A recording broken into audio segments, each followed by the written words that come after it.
Hi everyone, welcome back. Happy New Year. This is the first video in 2023. I hope you all enjoyed the holidays and New Year, and I can't believe we're already in the second week of January. So we're starting the year off with a pretty big case, a pretty infamous case from the UK. It's actually a British serial killer. And today we're going to be covering the case of Robert Maudsley. And this case, it really will take you on a roller coaster of emotions. Like, I'm just going to say that right now. So Robert Maudsley has been dubbed the most dangerous prisoner in the UK. Now that is a pretty significant title to have, and it's also not to be confused with the most violent prisoner in the UK, who is Charles Bronson. He also goes by a few other nicknames such as Hannibal the Cannibal, Spoons, Brain Eater. And when you think about those nicknames, I mean Brain Eater, your mind starts to wonder, doesn't it? But Robert Maudsley is apparently so dangerous that he is kept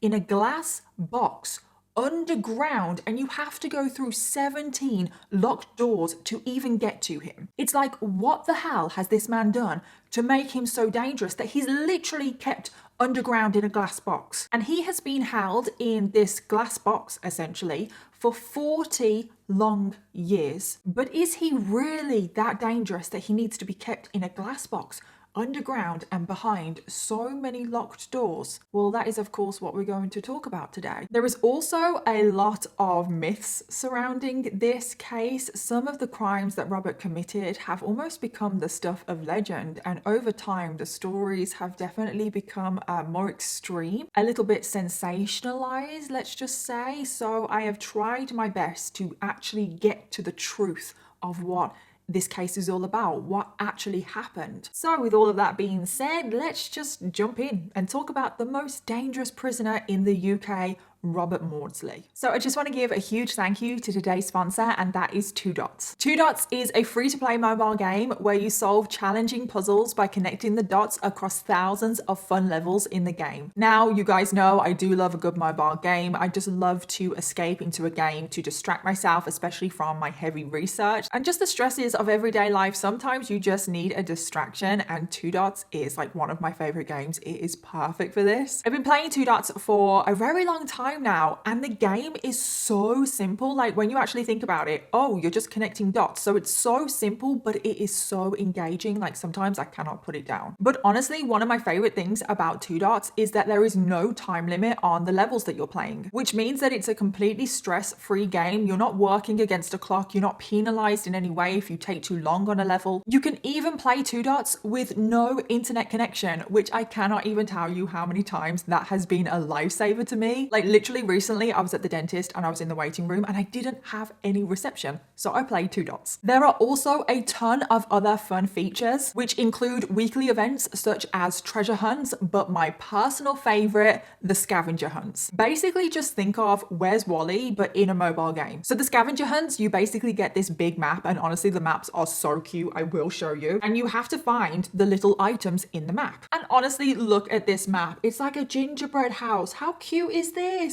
And I always get so excited when a new scavenger hunt is available. So the one that I am currently playing is called Frosted Fairground, and it really does just look like a frosted fairground. It's just so adorable. I've actually nearly completed this. I've only got a few more items to find. And obviously, being the new year, I have made myself a few New Year's resolutions, and one of my New Year's resolutions is to spend less time on social media. But I have this habit of, when I'm just sitting down, even if it's only for 5 minutes, I just have a habit of picking up my phone and going on social media. So right now, whenever I'm picking up my phone out of the habit of going on social media, I'm actually going on Two Dots. And I honestly cannot recommend Two Dots enough. I recommend it to everyone I know. It's such a simple but engaging game. And if you want to play Two Dots yourself, you can download the game by using the QR code that is on the screen right now, or by using the link in my description box. And using the link in my description box rather than going straight to the App Store really does help out this channel. So go click on the link link in my description box. Go download Two Dots. It is completely free to play. And honestly, it's just an amazing game. It really is an amazing game. For the scavenger hunts alone, I recommend this game, but truly, like, it's an incredible game. So I just want to thank Two Dots again for sponsoring today's video, but thank you to every single one of you watching right now, because truly without your support, I wouldn't get opportunities like this. So now let's jump into today's case. Robert Maudsley was born on the 26th of June 1953, making him a Cancer. He grew up in the area of Toxteth, which is just outside the city of Liverpool. And this is where he lived with his dad George, his mom Jean, his two brothers Paul and Kevin, and then his sister Brenda. Now, in the very, very early part of Robert's childhood, we don't know too much, but we can definitely safely assume that it was not a good childhood at all. Because when Robert was just 6 months old, Robert and his 3 other siblings were taken off their parents because their parents were neglecting and abusing the children. Now, we don't know the extent of the abuse and the neglect, but what happened is that neighbors started to see that these children were being neglected and abused and reported the parents. And even though we don't know the full extent of the abuse in this early part of Robert's life, I mean, he's only 6 months old at this point. Given what goes on to happen later on in the case, I think it's safe to assume that the children were being physically abused, but they were also being neglected. The kind of environment that they were living in, it was dirty, unhygienic. The children never had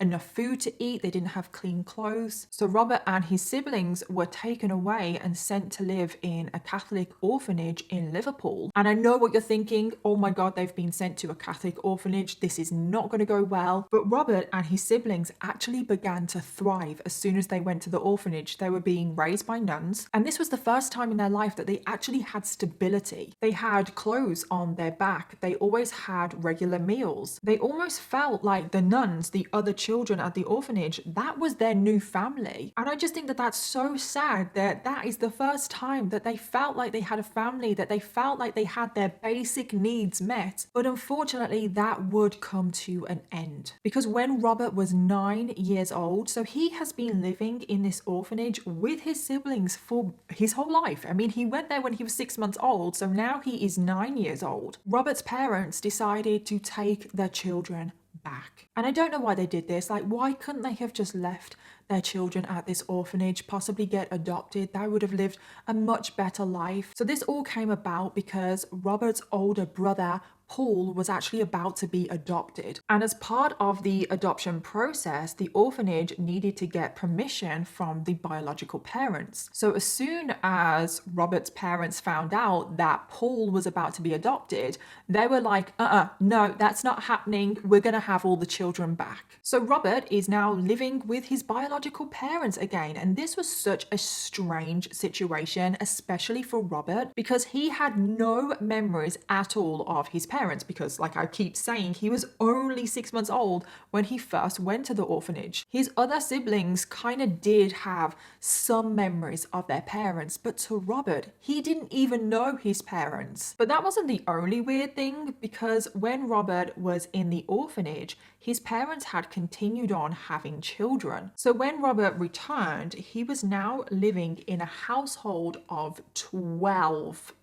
This is a very big family. And it's just like, why do these people carry on having children when they clearly don't want them? So this was a huge adjustment period for Robert, everyone really. But there was one thing that didn't change, and that was the abuse. Because as soon as Robert moved back into that house, the abuse started again. And I do have to give a warning now. We are going to be talking about child abuse and also child sexual abuse. So just be aware of that. If you don't want to hear it, maybe skip forward 5 minutes. So now we get on to Robert's dad, George. And oh my God, this man is the devil reincarnated. He would beat all of his children, all of them. For the smallest infraction, he would beat his children. If they ever didn't do what they were told, he would beat them. And it wasn't just with his fists, which that alone is unacceptable. He would also use weapons. And the kind of things that the children were beaten for were if they were home late from school, if they didn't do their chores around the house properly. I assume if any of the children even had an opinion or spoke, they probably got beaten. And the weapons that he would choose were various household household objects, pretty much whatever was closest to him, a cane, a belt, rods and sticks. So he's a lovely man, isn't he? But he also actively encouraged all of his children to go out and commit crime, in particular theft. He would encourage Robert and the rest of his siblings to go out and steal food so they didn't have to buy it. And if the children ever got caught for stealing, they would get beaten for being caught, not because they were stealing. I also just want to point out that the family were struggling financially, and even though in an ideal world no one would have to turn to crime to survive, I realize that it happens. But the problem is that George would make his children commit crime. That is the problem. So that was George, the dad. But where was the mom, Jean, in all of this? Well, she was completely complicit in the abuse. She never actually laid a finger on the children herself, but she never stopped the abuse. She would actually watch it and sometimes encourage it. She would also report her children if they ever did anything wrong to their father, knowing full well that their dad would beat them up. So even though she technically didn't lay a finger on her children herself, she is just as much to blame. And this in particular really bothered Robert, that his mom never stuck up for them. He felt completely abandoned by his mom. And even though all of the children were abused by George, the worst beatings were always saved for Robert. And that is because Robert would try and stick up and protect his other siblings from the beatings. He would actually try and stand up to his dad, which only resulted in the beatings being worse for him. And we do have some more abuse to talk about, but I just want to talk about the conditions of the house, which I did touch on a second ago, but they were absolutely disgusting. I mean, this house, I don't know the exact size, but I do know the area. So the house couldn't be more than a 2 or 3 bedroom house, which is nowhere near big enough for the amount of people living in this house, and the conditions were absolutely disgusting. Like I said, no one ever cleaned, so it was really dirty. Robert and his 11 siblings were crammed in like one bedroom. There was not enough mattresses for everyone, so people would literally get clothes or blankets to use as a mattress to lie and sleep on. It's just absolutely heartbreaking. All of these children just lying on the floor, and that is the only place they have to sleep. There was no clean clothes, there was barely any food. The children would often go without food if they hadn't stolen enough that day. So like I said, George had taken a particular disliking to Robert because Robert was the only one standing up to him. The beatings that Robert received were always worse. They were always more extreme, more violent. He would also get punished more for lesser offenses. There was also one occasion, and I don't exactly know what Robert did to result in this punishment, but there was one occasion where Robert was locked in a room for 6 months. 6 months, Robert was just locked in a room. And this would happen quite a lot where Robert was kept and locked in a room, but there was just this one period where he was locked in this room for 6 months, and his dad would just go in a few times a day, like 4 to 6 times, just to beat Robert. Robert didn't have any contact with anyone else. He was completely alone, other than when his dad went into the room to beat him. There was one time when George went into the room and he was holding a .22 caliber air rifle, not to actually shoot Robert, but to use it as an instrument to beat him with. And he hit Robert so hard with the air rifle that it actually broke in two. And can you imagine the force that you need to hit someone with a gun to make it break? And of course, this left Robert in excruciating pain, and George just left the room laughing. And this is just absolutely horrific. But it gets worse, because not only would George enter the room to physically abuse his son, but he also went into the room to sexually abuse him as well. It just doesn't get any worse. Like, Robert's childhood is absolutely horrific. I don't know the exact details of the sexual assault, but I do know that Robert was raped by his dad. And of course, this whole ordeal, the physical, the sexual abuse, the neglect, it left huge psychological scars for Robert. And Robert's childhood and his experience, especially with his dad, would definitely be a driving force in Robert committing crime and the kinds of crimes that he committed. And then suddenly, I don't know the exact date, but it was approximately 12 months after Robert returned to the family home from the orphanage, George just suddenly came out and said, I don't want Robert anymore. Like, he can go away. He can be sent back. And this is when George sent Robert into the care system. But it was just Robert that he didn't want anymore. He wanted all of the other children. He just didn't want Robert. There are some sources out there that say social services became aware of the abuse and took Robert away from the home. But I don't know if I believe this, because if social services became aware of the abuse to Robert, the other children were also being abused. So why weren't they taken as well? But I don't know. That could be the case. All we know is that he was sent back into the care system and he was fostered. And the other siblings did inquire to where Robert was. They were like, where has Robert gone? Where is he? And George told Robert's siblings that Robert had died. And all of the children believed that Robert was dead, which is just so heartbreaking because Robert is now completely on his own. This was completely different from when he went to the orphanage because he still had his siblings with him. So now Robert, who is approximately age 10, is now being fostered. And unfortunately, we don't have any information about Robert's life from this moment between the ages of 10 and 16. But from 16, we do know that Robert was still in foster care and he decided to run away. So the pure fact that he decided to run away, I think it's safe to assume that foster care wasn't the best, because why would he run away if it was like a good life? So at 16 he decides to run away, and he decides to run away to London. Now I don't know why he chose London. I assume it's because it's the capital. Maybe he thought that there was going to be more opportunities for him for work to earn money. So he arrives in London and he thinks to himself, right, I'm really going to turn my life around now. I'm in control of my life for the first time ever, and I am going to turn it around. But it didn't work out that way because he was only 16 years old. He arrived in London with no possessions, he had no money, he had no job, and this meant that he was forced to live on the streets. And living on the streets, this led him down a path where he started dabbling into drugs and alcohol, and it wasn't long until he had a full-on drug addiction. But with this drug addiction, he needed to fund it. So first, Robert did turn to crime. He was pickpocketing, committing theft, but that was not earning him enough money, so he did turn to sex work to fund his addiction. And this is pretty much what Robert's the rest of his teenage years were like. He went through constant cycles of homelessness and drug addiction, sex work. And another thing that is just so heartbreaking is that Robert was raped by an acquaintance. But this must have been so traumatizing for him, especially because of what happened to him as a child. That must have brought back so many memories. So this lifestyle that Robert was leading was having a huge toll on his mental health, and he just couldn't cope. He couldn't cope with life anymore. He couldn't take it, and he did make several attempts to take his own life. And in the end, Robert did decide to seek help, and he would spend the next few years going in and out of psychiatric hospitals trying to get help. And during these hospital visits, Robert would really open up about his childhood and what he had gone through, hoping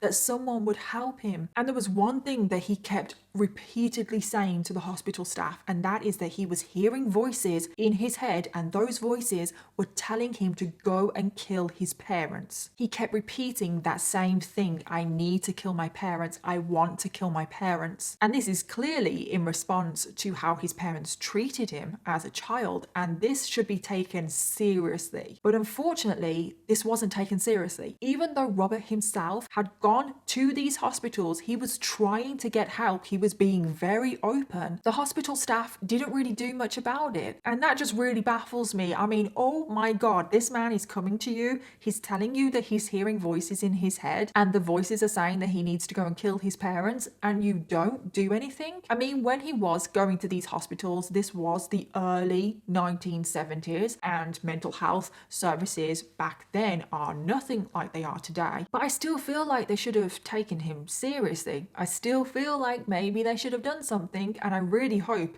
that if someone like Robert Maudsley went to a psychiatric hospital, went for help today, that something would be done. It's just so sad that he's actually wanting help. He's trying to get help, but no one is helping him. So each time Robert went to the hospital, he was released without any treatment. And unfortunately, these voices inside of his head would not go away. Things would only go downhill from here for Robert, and this is where we get on to Robert committing his first murder. So now we get to March of 1974, and Robert is 20 years old at this point. So he's obviously been living in London for 4 years, and for pretty much the whole of those 4 years, he was working as a sex worker. And it was when Robert was 20 years old that a pretty significant incident happened, because it all started when he met a man called John Farrell. Now, John was 30 years old. He was a builder and he lived in an area called Wood Green in London. And it was in March of 1974 that John became a client of Robert's. Now, finding out the relationship between Robert and John was very, very difficult. There was a lot of conflicting sources, because some sources that I saw said that they were in a relationship and they had been dating for about 6 months. But then there were other sources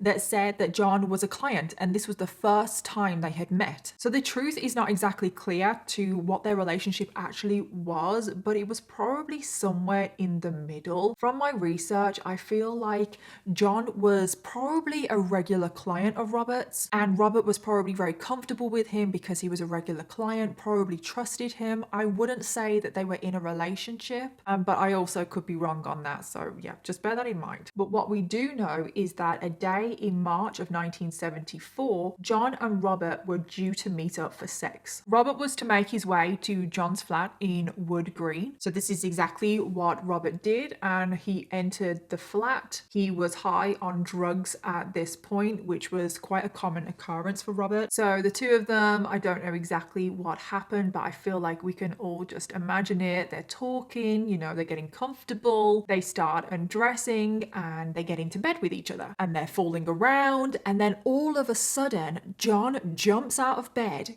goes to his dresser in his bedroom and pulls out a stack of photographs. He takes these photographs back to the bed where Robert is and he shows Robert the photos, and he says to Robert, "Hey, what do you think of these photos?" And when Robert saw these photos, he was absolutely horrified, because the photographs that John was showing him showed numerous children being sexually abused by John himself. I know, let that sink in. John is showing Robert photos of him sexually abusing children. I think some of the images were just of children as well. I don't think John was in every single photo, but all of these photos were indecent images of children. And John is showing these photos to Robert, hoping that Robert will also get off on these photos. John even asks Robert if he can help recreate some of the scenes from the photos. And Robert is just in bed trying to process all of this, and Robert has said himself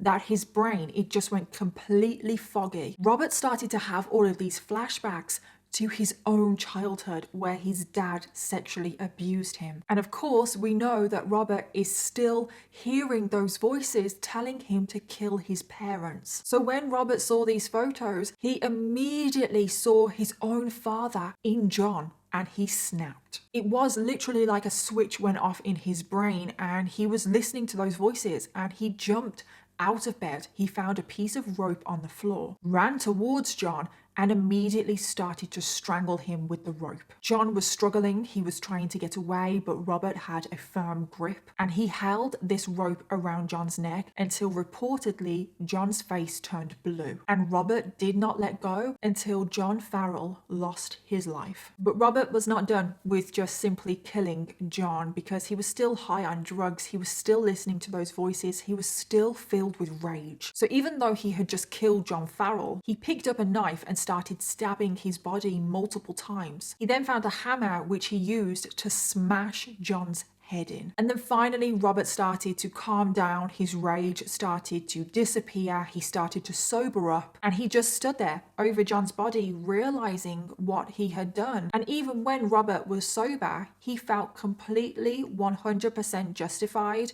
in what he did. In his eyes, he had just freed the world of another child molester. And Robert believed that John deserved to die so he could protect any more children that John could abuse. But even though he felt completely justified in what he had done, he still knew that it was wrong. He still knew that he should face punishment for what he had done. And I really do believe that Robert in that moment believed that he did deserve punishment for what he had done. But he just simply didn't care because the person that he had killed was a paedophile. So Robert later that same day decides to hand himself in. He walks to a police station and hands himself in voluntarily. So when he hands himself in at the police station, he literally just goes up to the front desk and says, "I've murdered somebody and I have to tell you about it." So immediately the police take him into an interview room to be questioned, and the police question Robert for hours. And Robert was completely upfront about everything. He was not trying to hide the fact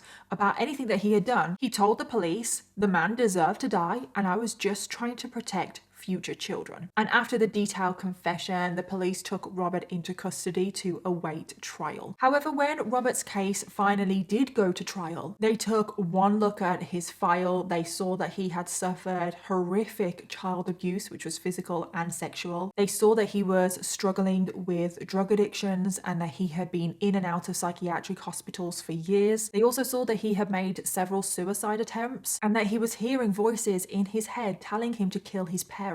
And after they saw this in his file, they said, you know what, this person, he is not fit to stand trial. So instead of facing trial for murder, Robert instead was sent to a high security psychiatric hospital. And this is when Robert Maudsley was sent to none other than the notorious Broadmoor Psychiatric Hospital. So Broadmoor Hospital, this is actually the first case I'm covering where Broadmoor has come up. So just in case you don't know what Broadmoor is, I'm sure if you're from the UK, you know what Broadmoor is. But Broadmoor, oh my God. It's a very infamous, very notorious place. I think a lot of people do actually think that it's a prison, but it's not. It's actually a hospital. So Broadmoor opened back in 1863. It was actually the world's first asylum, which obviously that's what they were called back then. It was the world's first asylum for the criminally insane. And it was designed to not only house people that were criminally insane, but also to treat them. And that is essentially what Broadmoor is still today. It's for people that have committed crime that are not fit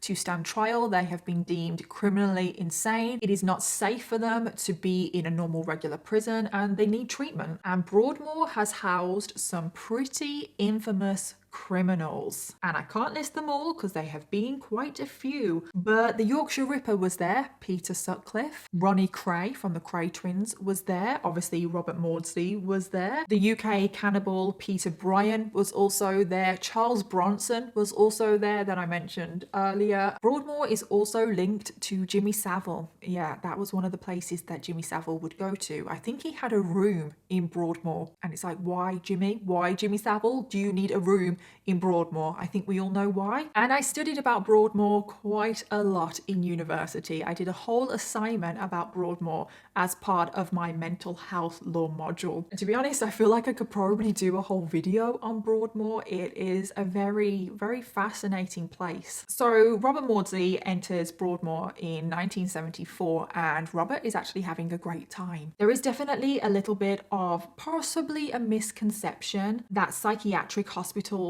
are not punishment. I know there is a little bit of controversy surrounding when people get sent to a psychiatric hospital because a lot of people think people need to be punished, they have to be sent to prison. But psychiatric hospitals, they're no walk in the park. I just want to say that it still is essentially a prison. You can't leave. Sometimes going to a psychiatric hospital as well can actually be worse because when you are sent to prison, you are given a sentence, but when you are sent to somewhere like Broadmoor, you're held there indefinitely. There is possibly no end in sight. But anyway, for Robert, he was actually having a good time. I think someone like Robert, he actually thrived from stability and routine, which is something that he hadn't had in his life since he left the orphanage. He was also getting the treatment that he so desperately needed as well. He was also socializing in Broadmoor, which is something that he hadn't really been able to do that much either in his life. He still refused to socialize with child molesters. But he definitely made it very clear to everyone his distaste of sex offenders and paedophiles. But apart from his extreme distaste for child sex offenders, for the first 3 years that Robert was in Broadmoor, it was all peaceful. But that wouldn't last much longer, because the incident that I'm about to talk about is pretty infamous. And it's not just infamous and significant to Broadmoor, it's probably one of the most infamous things to happen in the UK prison system ever. So we're now in 1977. Robert is currently 23 years old. And this is when he gets introduced to another patient at Broadmoor, a man called David Alan Francis. And not long after the two of them were introduced to one another, Robert found out that David Francis was a paedophile. Now, at a very similar time, Robert had also made friends with another patient called David Cheeseman, who is another David, and that is going to get very confusing. So I'm just going to refer to him as Cheeseman, which again is a very unusual last name, but I'm just going to call him Cheeseman, okay? So it saves the confusion. So Robert and Cheeseman struck up a conversation, and Robert expresses to Cheeseman that he doesn't like David Francis because he's a paedophile and he wants to kill him. And when Robert tells Cheeseman about his plan, Cheeseman, instead of being horrified, he just says, okay, I'm in. And this is when the two of them put their plan into motion for them to murder David Francis. And the plan involved Robert creating a weapon, because he's in Broadmoor right now. They don't have access to weapons. They don't even have knives in the kitchen. They only have plastic spoons and forks to eat with. So Robert keeps one of the plastic spoons back, which, to be honest, he should never have been allowed to do that, because I feel like in a hospital like Broadmoor, there definitely should be more security and they should be more aware of what the patients are doing. But Robert was able to take a plastic spoon and he was able to file down the handle. And this took him a while to file this down until he had a sharp blade. And then in February of 1977, Robert put his plan in action. So the day started with a few of the patients playing football. Now, Robert, Cheeseman and David Francis were all out playing football. So then at around 11 a.m. when the game had finished, Robert, Cheeseman and David Francis started to make their way back into the main building, and this is when Robert asked one of the staff members if they could open up the changing room. So the staff member opened up the changing room. Robert, Cheeseman and David Francis all went in the changing room, but once the three of them were inside that room, Robert acted so quickly and he slammed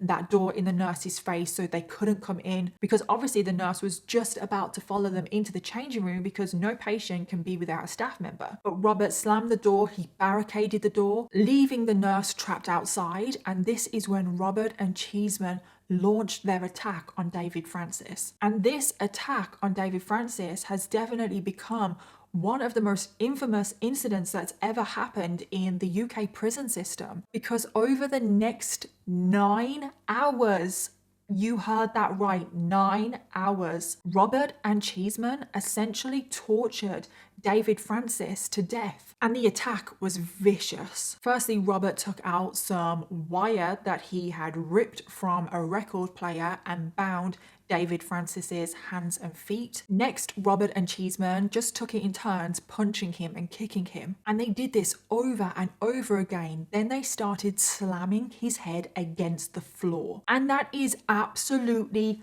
crazy. How are they in this high security hospital and have managed to barricade themselves into a changing room, and now they are essentially torturing another patient to death? And what is probably the most bizarre thing is that on the door of the changing room, there was a little window, you know, those little windows that are in the doors, and staff members were literally just looking through the window, watching everything happen. I mean, obviously they were trying to get in the changing room, but the barricade was so strong they could not get in, and that just blows my mind. How was this possible? Next, Robert and Cheeseman pull out their makeshift knives and just start stabbing David Francis all over his body. And the staff outside the room could hear David Francis saying, "God, please no, oh God." And the attack continued like this for 9 hours. And then eventually around 8 p.m. that evening, the screaming stopped. After 9 hours of torturing David Francis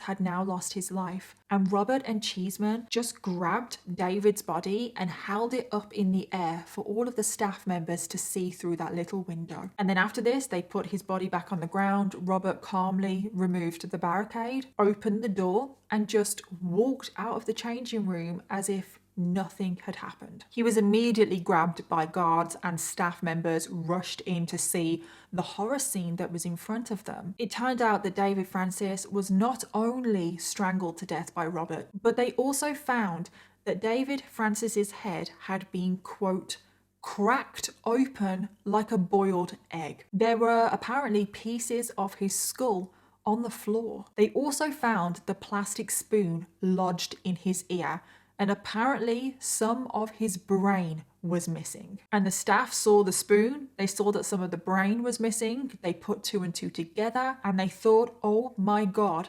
Robert has eaten some of David Francis's brain. And this is how Robert Maudsley became known as the Brain Eater. This is also why he became known as Spoons, because he used a spoon to murder somebody else, and he would be known as the Brain Eater for years to come. And that was just unbelievable. I still cannot get over that murder happened in a high security hospital. These things should not happen in Broadmoor. This is just my opinion, okay? Not pointing fingers at anyone, but they were in that room for 9 hours torturing David Francis. I just feel like if the staff really wanted to get in that room, surely they would have found a way. 9 hours is a very long time. But I'm not pointing fingers at anyone. Maybe the staff did try and get in. Maybe they truly couldn't get in. And if that is the case, it's just truly unbelievable that something like this was able to happen. But also the fact that the staff were watching through that window. And this incident became huge in the British press. The rumour that Robert had eaten someone's brain had leaked to the press, and the press had a field day with this. You can imagine the headlines, can't you? Broadmoor inmate eats other inmate's brain with a spoon. But it turns out that he didn't actually eat any brain. No, this is actually one of the myths surrounding this case, because I do feel like a lot of people, when you say Robert Maudsley, they think,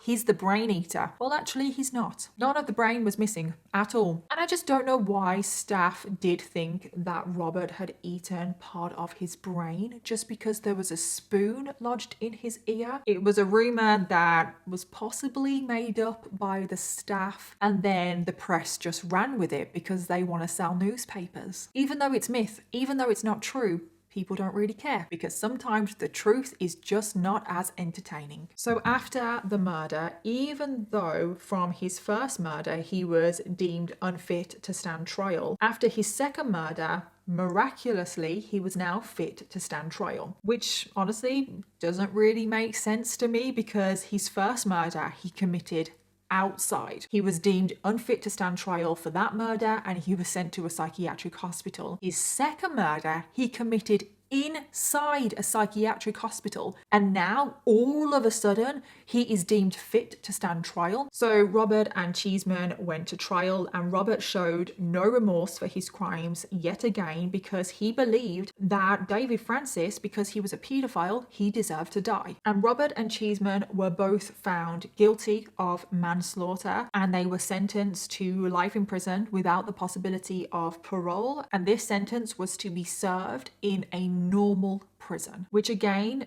doesn't really make sense to me. It's like clearly both of them needed help. They committed this murder in a psychiatric hospital. Not that he shouldn't be punished for murder, you can't just go around murdering people, but it just really doesn't make sense to me. And I just feel like they wanted to make an example out of Robert Maudsley. They wanted to punish him, and they thought, well, you know what, sending him back to Broadmoor is clearly not a punishment. He's having too much of a good time there. He's already murdered another person there. He needs to just go to a normal prison. And maybe there was an element, because he had been in a psychiatric hospital for 3 years and receiving treatment for those 3 years, maybe they did think that he was treated and recovered from his mental health issues. I don't know. And maybe they thought, you know what, it's about time he went to a normal prison now. I don't know, but regardless, Robert Maudsley was sent to Wakefield Prison, which again is another pretty infamous place in the UK. Wakefield Prison is actually referred to as Monster Mansion, and it's referred to as Monster Mansion because, quote, the large number of high-profile and high-risk sex offenders and murderers held there. And Wakefield is another place that has housed some very, very infamous criminals from the UK. One of them being Harold Shipman. We all know who he is, Dr. Death. Ian Huntley, and I'm sure if you're from the UK, you know who Ian Huntley is. Jeremy Bamber is also still there to this day. He is the White House Farm murders. John Cooper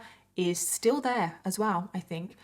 He was the Bullseye Killer. Levi Belfield was there. He was a serial killer. Ian Watkins is also there as well, who was the lead singer of Lost Prophets. And also Charles Bronson was there, who is known as the most violent prisoner in the UK. Yeah, so pretty infamous people, some pretty bad people there. So Wakefield is the home to very high profile murderers and sex offenders. And what does Robert hate more than anything in the world? Sex offenders. So why the hell did they send him to a place that has so many? What did they expect to happen? Robert Maudsley even himself warned authorities that he wants to kill sex offenders, but no one listened. No one took him seriously. Or did they want him to go there to maybe clean up a bit? So we now get to July of 1978. Robert is currently 25 years old, and at this point he had been at Wakefield Prison for roughly about a year, and so far his time at Wakefield, it went pretty smoothly. But it seems like Robert was possibly just biding his time, because that was all about to change. Because in July of 1978, Robert decided that he couldn't take it anymore. He was still hearing the voices inside of his head. They were still telling him to kill his parents. And in Wakefield, he was surrounded by sex offenders. He just couldn't handle it anymore. He wanted revenge on anyone that harmed children, and the rage inside of him got to a point where he exploded. And he decided that he was going to go on a killing spree. He wanted to kill sex offenders, in particular child molesters. But to be honest, at this point, Robert didn't really care if they were just child sex offenders. He just wanted to kill sex offenders. And for some reason, he decided that he wanted to kill at least 7. So again, he fashioned a weapon out of a plastic spoon. Exactly what he did in Broadmoor. I am sorry. Who is allowing Robert Maudsley to have plastic spoons or any plastic cutlery? Who is allowing this, knowing his history? Seems a bit suspicious, doesn't it? So anyway, he made this makeshift knife with a plastic spoon, and it was on the 28th of July 1978 that he decided that this was going to be the day that he carried out his mission. So his plan was to lure sex offenders back into his cell, and then he wanted to kill the sex offenders in his cell. So on this day, he was outside of his cell, he was going up to known sex offenders, and he was trying to get them back in his cell. Pretty much everyone was declining his offer. I mean, Robert Maudsley, his reputation had followed him to Wakefield. People knew what he was like. People knew that he was capable of murder and murdering sex offenders. And this is when Robert came across another prisoner called Salney Darwood, and he agreed to go back to Robert's cell. Now, Salney Darwood was 46 years old, and him and Robert actually did know each other because Salney was actually teaching Robert French in the prison. Now, Salney was in prison for murdering his wife. He was not a child molester. However, he was on the sex offenders register. Now, it's not exactly known if Robert knew this, but it's almost like, well, why else would he target Salney if he didn't know that he was a registered sex offender? And being a registered sex offender was clearly enough for Robert. So Robert lures Salney back to his cell. Now, because they knew each other, Salney probably didn't think that this was weird or suspicious. And as soon as Salney entered Robert's cell, Robert pounced. He pulled out his makeshift knife and just started stabbing Salney all over his body. He stabbed him in the back, in the neck, in the head. Robert didn't even give Salney an opportunity to run away or fight back, and before long, Salney just literally fell on the ground. Robert then pulled out a piece of string. He looped it round Salney's neck and held it tight for several minutes. Whilst he was strangling Salney, he was also repeatedly smashing his head on the floor. And then then Sowney Darwood lost his life. Robert then rolled Sowney's body underneath his bed in his prison cell. He then cleaned himself up in his sink and he walked out of his cell as if nothing had happened. He was then back out looking for his next victim. I just can't believe that he was able to just murder somebody and nobody seems to have noticed. I mean, he was stabbing Sowney all over his body. I can't imagine that that was a very quiet attack. He was also repeatedly smashing his head on the ground. He would have been making a lot of noise. And you're telling me that not one prison guard heard that? Not one person heard this attack and came to investigate? It all seems very weird. So again, Robert is trying to lure any sex offender back into his cell. But again, he's having no luck. No one wants to go with him. To be honest, they probably heard what happened and thought to themselves, hell no, am I going back to his cell? Because I can understand the prisoners hearing the attack and not wanting to report it, but what I don't understand is the prison guards. But anyway, Robert is looking for anyone to murder, and he has been walking around trying to find a sex offender, that will come back into his cell for an hour now. He's getting impatient. He wants to kill another sex offender. And I just want to point out as well that Sowney's body is just under his bed in his cell and Robert is just walking around. It's crazy. You would literally think that there is no security in these psychiatric hospitals or prisons. It's ridiculous. So Robert decided he was going to have to change his plan. The plan of luring someone back to his cell wasn't working. And this is when he walked past another cell who belonged to a man called William Roberts. Now, William was 56 years old and him and Robert didn't know each other, but Robert knew from William's reputation that William was a child molester. And William was just in his cell. He was lying on his bed with his face down having a nap. And Robert thought, you know what? He is a child molester. I am going to act. He is going to be my next victim. Robert acts very quickly. He runs into the cell. He pulls out his makeshift knife and just starts stabbing William in the back. William woke up suddenly. He rolled over. He tried to defend himself. But Robert, in a frenzied attack, just carried on stabbing anywhere that he could. He stabbed William in the arms, in the chest, in the face, in the neck. And after a few minutes of stabbing William, Robert realized that William had lost his life. But Robert wasn't finished there. He dragged William's body out of the bed, grabbed his head, and repeatedly started smashing William's head against the wall. He was smashing his head with so much force that plaster was actually coming off the wall. And once William's skull was completely smashed, like completely, Robert threw his body to the ground and just left the cell. So now Robert had killed 2 more people. Now his initial goal was to kill 7 people, but he struggled. He couldn't find anybody else. And Robert seemed to be content with that. He was like, you know what, that is a good day's worth of work. So he walked straight up to the prison guard's office, put down his makeshift knife and said, quote, "It looks like you'll be short 2 on roll call later." And again,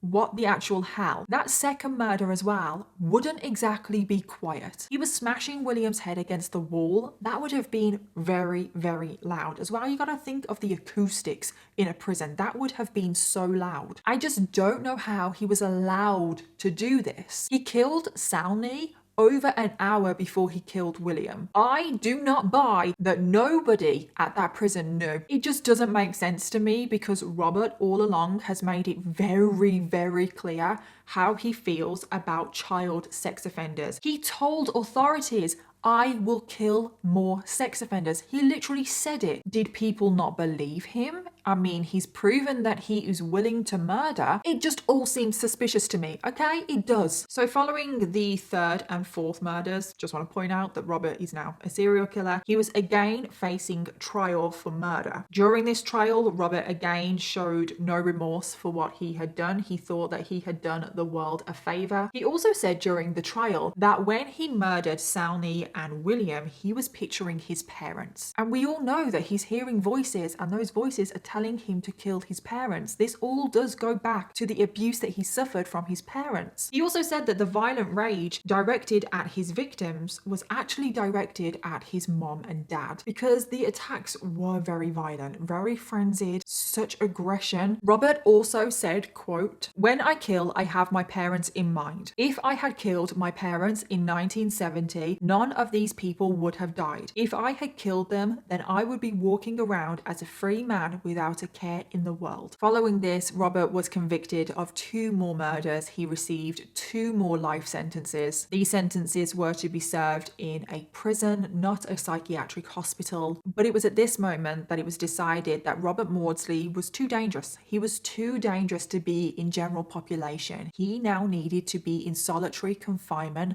for the rest of his sentence. So Robert was placed in solitary confinement. And obviously we spoke a little bit about the cell that he is being held in the beginning, but he wasn't held in that cell straight away. In 1979, he was just held in a regular solitary confinement cell. But then a few years later, in 1982, a news crew visited Wakefield Prison and they did a report on Robert Maudsley and his crimes. You can actually see some of the footage of the interview. I've got to say it's not the best footage, but you can see some of it. When this interview aired, it obviously talked about Robert's crimes, the fact that he had murdered 3 people in prison, 1 person outside, the fact that he was a brain eater. And when this interview aired, there was public outrage. Apparently, people thought that the prison system should be doing more to punish someone like Robert Maudsley. And it was when this interview aired that the British press gave Robert Maudsley the title of being the most dangerous prisoner in the UK.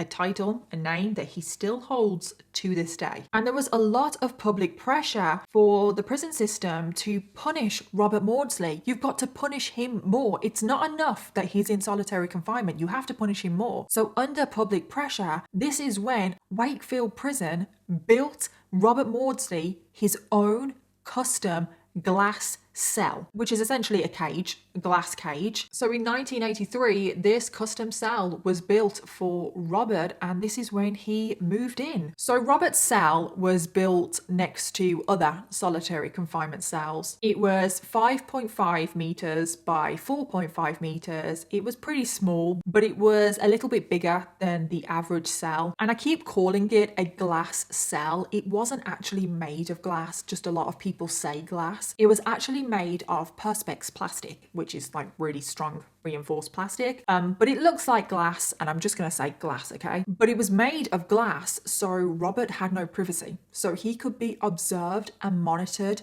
24/7 because he's that dangerous. He had a concrete slab for a bed. You heard that right, concrete slab with the tiniest, thinnest mattress on. That was his bed. The only other furniture in the cage was a table and a chair, which were made of cardboard, obviously reinforced cardboard, but still made of cardboard. There was a toilet and a sink, which were both bolted to the floor, and that is the cell. And the toilet reportedly would often back up, leaving that whole glass cage smelling like a sewer. Also, I couldn't find a definitive answer of what this glass cage actually looks like. There are some sources that say all 4 walls are made of the perspex plastic, and then there are other sources that say it's just the one wall that is glass and the other 3 walls are brick. But no photos of Robert's cell have been released to the public, so we don't know. This is another part of the case that is a bit mythical. We don't actually know what this glass prison cell looks like. But apparently the film Silence of the Lambs, which features Hannibal Lecter, if you've seen that film, you know that Hannibal Lecter is kept in a glass cell, and apparently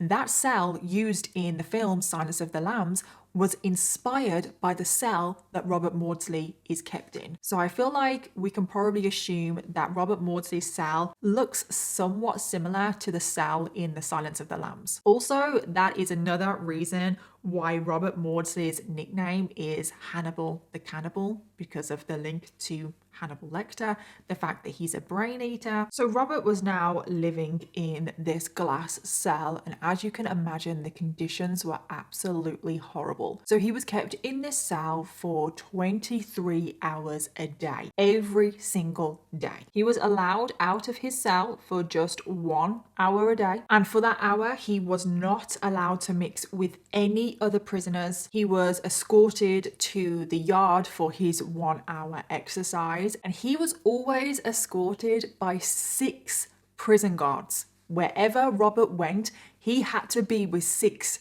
prison guards because that is how dangerous he was, which I think is a bit dramatic. Like, you really need 6? Like, that seems a bit much, doesn't it? And then to get back to Robert's cell, you had to go through 17 locked doors because Robert's cell was underground. It was essentially in the dungeons of Wakefield Prison, and you had to go through 17 locked doors to get there, which again seems a bit dramatic. Like, 17 doors, like, seriously. And the conditions that Robert was living in was taking its toll on him. I mean, solitary confinement, I know that it really does divide opinions, but being isolated from literally everyone doesn't do anyone any good. Robert's hair, it grew really long, it was really greasy, he wasn't allowed to have it cut. His skin became incredibly pale, almost translucent, because he didn't have access really to natural light. And also because of his lack of interaction with other prisoners, but also prison guards, like literally no one spoke to him. His speech started to be affected, which I never really thought about until this case, but of course your speech is going to be affected if you're not talking to anybody. And in the interview that Robert gave, he does speak about the fact that his speech is affected, and you can hear it in his voice. He's actually quite hard to understand.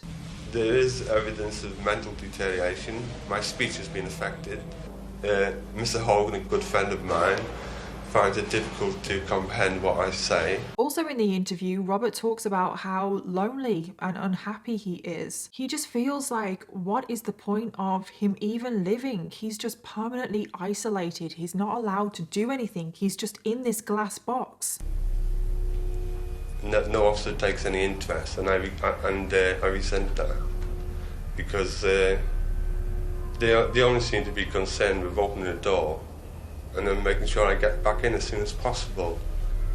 And every time I see an officer pass, I think, well, you know, he could just stop and talk if he wanted to. And Robert was held in these conditions for decades right here in the UK. And the photos, the most recent photos that we have of him were taken in the 80s. And these are the last pictures we have of him. We don't have any later pictures of him. Now, over the years, Robert has left his glass cage on a number of occasions. In the early 90s, he was actually sent to another secure hospital for treatment. He was still held in solitary confinement though, so he's actually never left solitary confinement, and he was actually in this hospital for 3 years, still in solitary confinement, like I said, but he was actually making progress. He was actually opening up. He was responding really well to his treatment. The doctor that was treating him thought that there was actually a chance of rehabilitation. Robert seemed to be letting go of some of his childhood trauma, but then all of a sudden the prison system decided, nope, we don't want him to have treatment anymore, and Robert was removed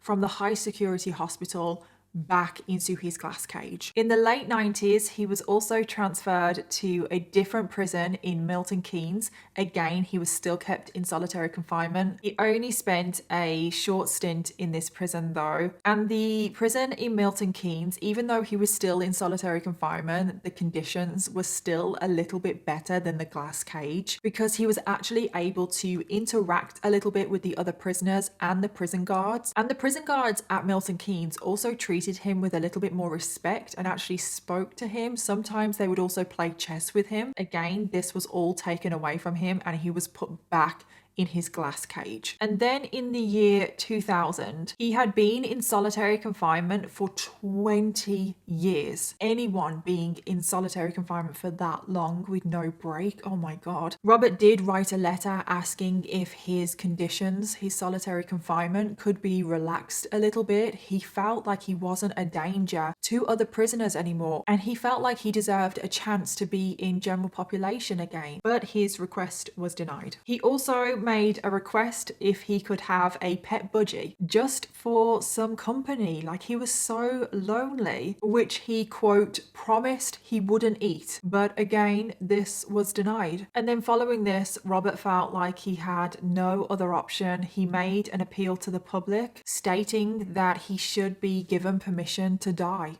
He wanted to take a cyanide pill because he just thought, well, what's the point in me living? Like, I'm in this glass box, they're not going to let me out. But again, this request was denied. Robert went on to say, quote, "The prison authorities see me as a problem, and their solution has been to put me in solitary confinement and throw away the key, to bury me alive in a concrete coffin. I am left to stagnate, vegetate, and to regress. My life in solitary is one long period of unbroken depression." And to this very day, literally right now, Robert Maudsley is still being held in that glass cage underground. He has spent over 40 years in solitary confinement, most of which has been in that glass cage. And that literally just blows my mind. I can't believe that a prison cell like the one that Robert Maudsley is in even exists. Now, over the years, the conditions in the glass cage have improved. He eventually was given a TV so he could watch TV in his room. He has also been given a PlayStation 2. But more importantly, Robert has started to reconnect with his family. At some point during his prison stay, his brothers actually learned that he wasn't dead. Because if you remember, right at the beginning of the story, Robert's dad told his other siblings that Robert had died. They, for most of their lives, thought that their brother Robert was dead. When they discovered that Robert was actually alive and in prison, they got back in touch with him. And eventually, they were finally able to visit Robert, and Robert finally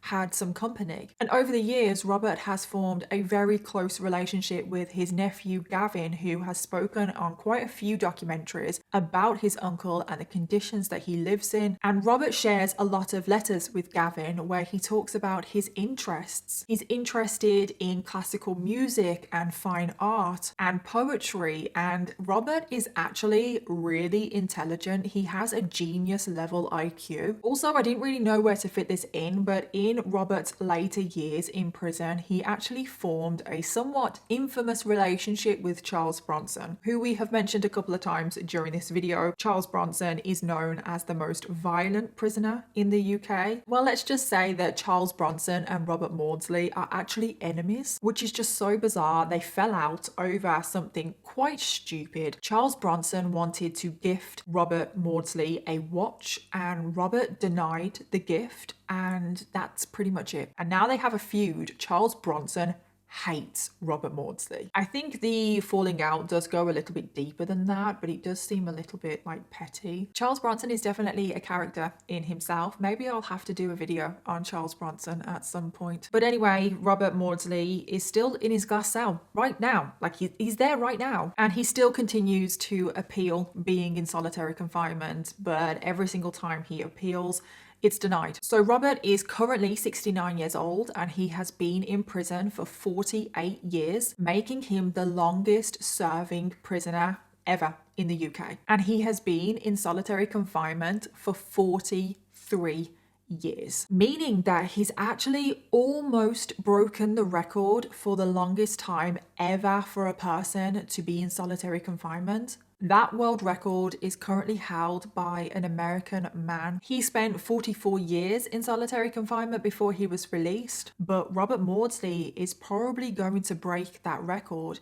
which means that Robert Maudsley is going to hold the world record for how long someone has been held in solitary confinement. And that was the case of Robert Maudsley, the most dangerous prisoner in the UK. I told you there was a lot to unpack. Now, Robert Maudsley definitely divides opinions. Some people think that he is a vigilante, that he kills bad people, he only kills sex offenders, and that he is somewhat of a hero. And if you look online, there is definitely a lot of support for Robert Maudsley and what he has done. But then other people think that he deserves to be in the glass cage, that he is a serial killer, that he is a danger to the public, he is a danger to other prisoners, and he deserves to be punished. And I have seen the argument that the murder that Robert committed outside of prison, the murder of John Farrell sexually abused children, and by Robert murdering him, Robert actually protected future children from being abused by John Farrell. But then if we go by that argument, then why did he kill 3 more people in prison? One of them was obviously in Broadmoor, but why did he kill 3 more people in prison? They, at that moment, were no threat to children. And also, one of the people that he killed wasn't even a confirmed child molester. Yes, he was a registered sex offender, but we don't know what that means. Can the killings of sex offenders still be justified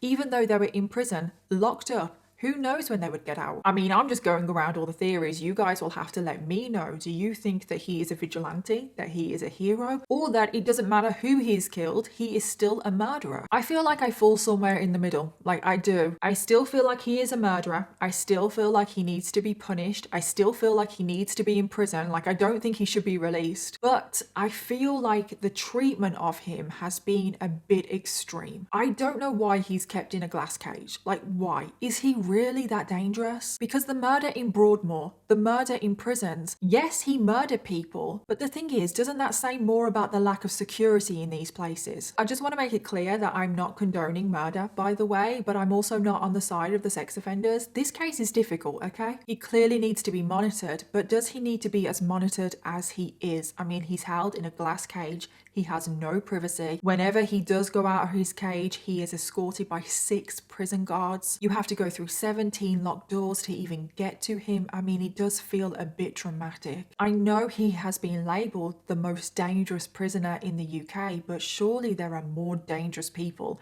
in prison in the UK than Robert Maudsley. I do feel like the treatment of him is a bit ridiculous. I do. I feel like the prison failed him. I feel like he needed help. He needed a lot of help before he even committed any murder. And what is possibly the most frustrating thing about this case is that he tried to get help. Before he committed his first murder, he was going to hospitals. He went to many hospitals asking for help. And if he was just given help, if he was given treatment, all of this could have been prevented. So yeah, you guys are going to have to let me know your opinions on this case. It definitely divides opinions. So let me know in the comments. I'm definitely looking forward to reading your comments on this case. As always as well, don't forget to leave me your case suggestions because I always want to know what you want to hear next. Thank you again to 2 Dots for sponsoring today's video, and I'll see you all in my next video. Bye.